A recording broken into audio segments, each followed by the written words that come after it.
who are from the public transport sector, which is really across the board. First of all, let me say the government appreciates the challenges faced by Kenyans as the result of the rising global fuel prices occasioned by the crisis in the Middle East.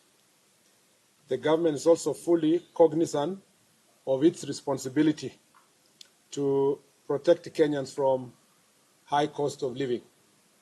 In fulfillment of this responsibility, the government last month reduced VAT on petroleum prices by 8%.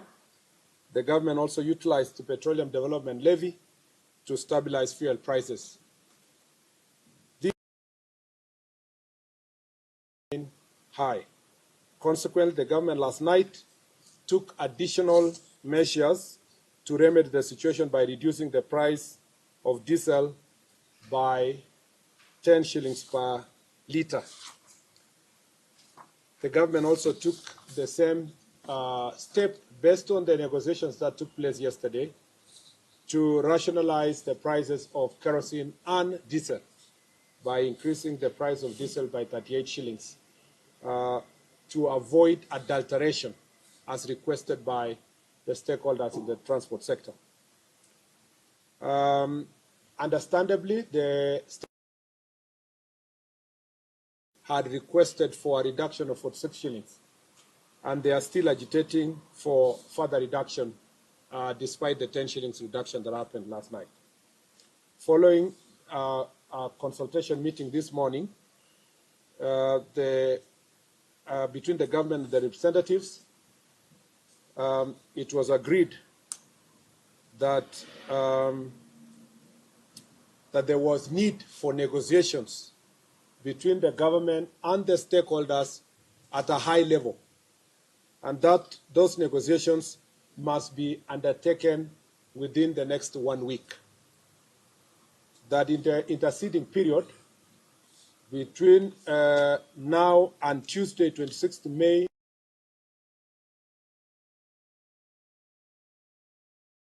for a period of 1 week to provide an avenue for consultation, negotiation between the government and the stakeholders.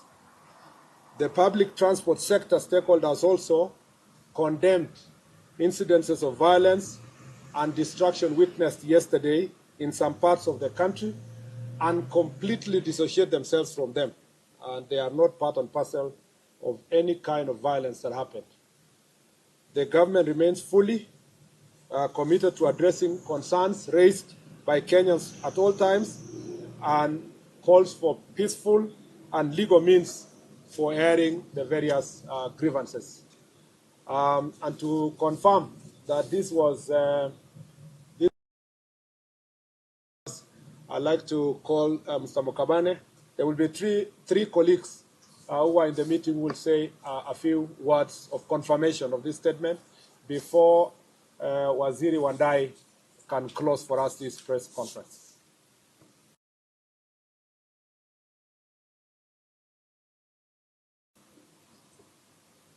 We first would like to apologize to our customers who have been inconvenienced by the strike that was inevitable.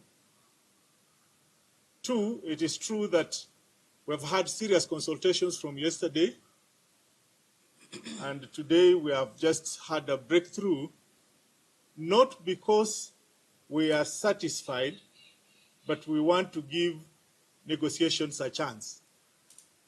So we are waiting for negotiations at the high level, but we would like to let the customers and those who we work with understand that if this is not taken serious, within the 7 days that we have given, the strike will be back. Thank you very much.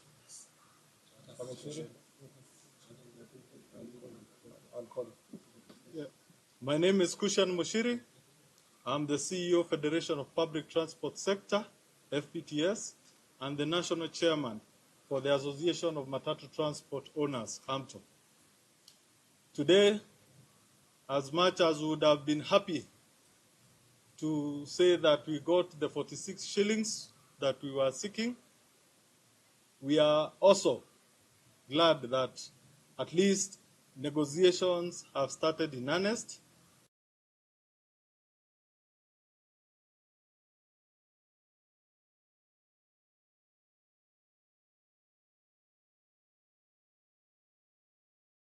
Well noted by government. And had this unfortunately, so on behalf of the Federation of Public Transport Sector and Association of Matatu Transport Owners, mine is to urge all our membership, our drivers, our conductors, to resume operations effective immediately so that we can be able to assist our Kenyans continue with their normal running of their normal activities.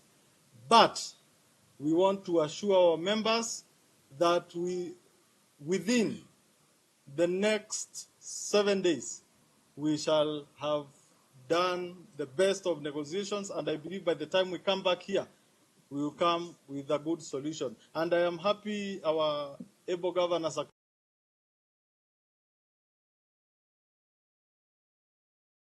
take us seriously. So asante sana, Mungu awabariki. Good afternoon, everybody. My name is Albert Karagacha. I'm the president of Matatu Owners Association. We want to urge our members, wherever they are, to go back to work. We've come up with something whereby next week, I think there'll be something coming up. So we urge them to go back to work. And we want to thank the government. We are going to work very closely, and we've agreed to form a committee which is going to look into other issues related to the transport sector, mostly on PSV, because we've been having so many issues on insurance, we've been having issues on traffic matters, corruption. So we thank the minister. We are going to work very closely with his office to make sure that we enable the transport sector to grow. Thank you. Let me say this. Let me start by confirming that indeed we have got a white smoke. We have had very, very candid deliberations with the leadership of the public sector transport operators since yesterday. Those deliberations have been concluded this morning, and I must confirm that they have been concluded successfully.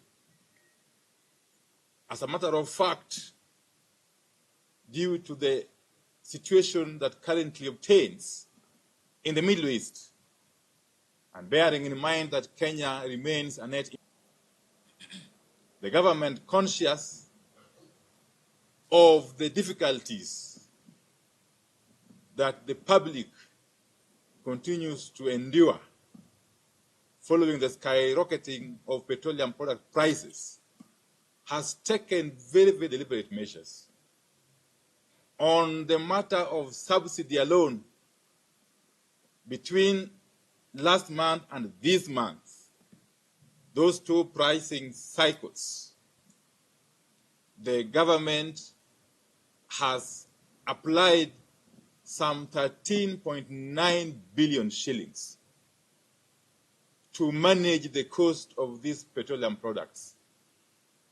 Last night's reduction by 10 shillings on the cost of diesel per litre alone took some 2.7 billion shillings.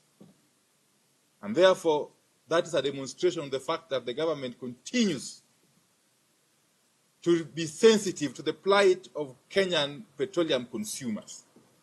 And that is going to be the case even going forward.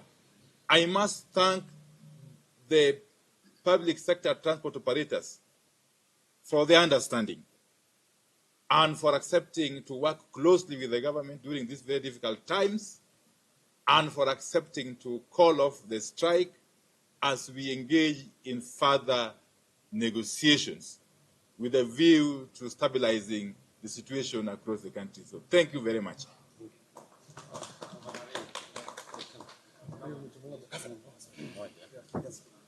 My name's Dennis Kilia, Secretary General, Truckers Association of Kenya. I would like to take this opportunity and thank the government for recognizing transport sector as a very important economic driver in this country. And with that, I will say whatever Waziris have said, that I now call and tell my members to suspend the suspension. Thank you. Everybody wants to say something, but we don't have the time.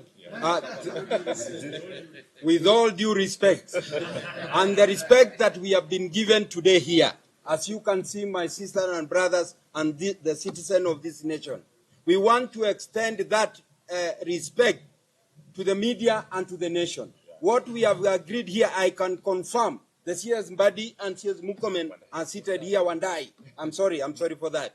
And our able governor, that the strike has been suspended. That is what I want our Kenyan citizen to hear. And since we have a nation to build and a government to run, Kenya is ours.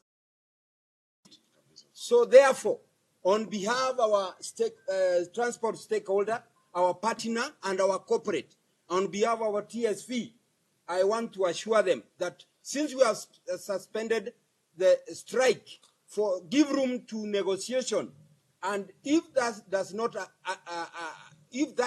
we are not able to agree, we'll come back for the same. But for today, the nation should run. Thank you very much.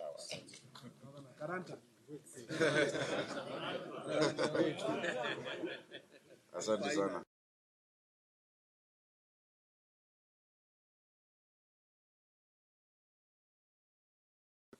The leaders of the Matatu sector, the Truck Association, Boda Boda, we have digital transporters. Ni muhimu kwanza kusema ya kwamba hawa wamechukua uongozi.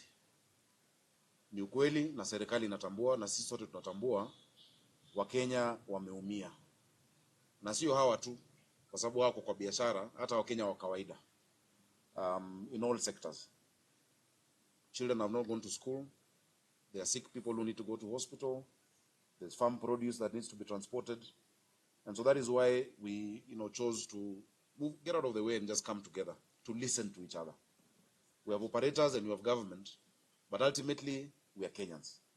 And where there is dialogue and respect, and these operators will tell you, because I work with them very closely, hapa kosi njia. So I want to assure the people of Nairobi, the people of Kenya, that we have found a way forward together. We'll have very high level deliberations. Watu warudi kazini, watoto waweze kurudi shuleni, watu warudi kwa mashamba. Let us build our economy even as we resolve this issue. I want to appeal, and I know through the Waziris we shall reach out officially to financial institutions. We are in extraordinary times.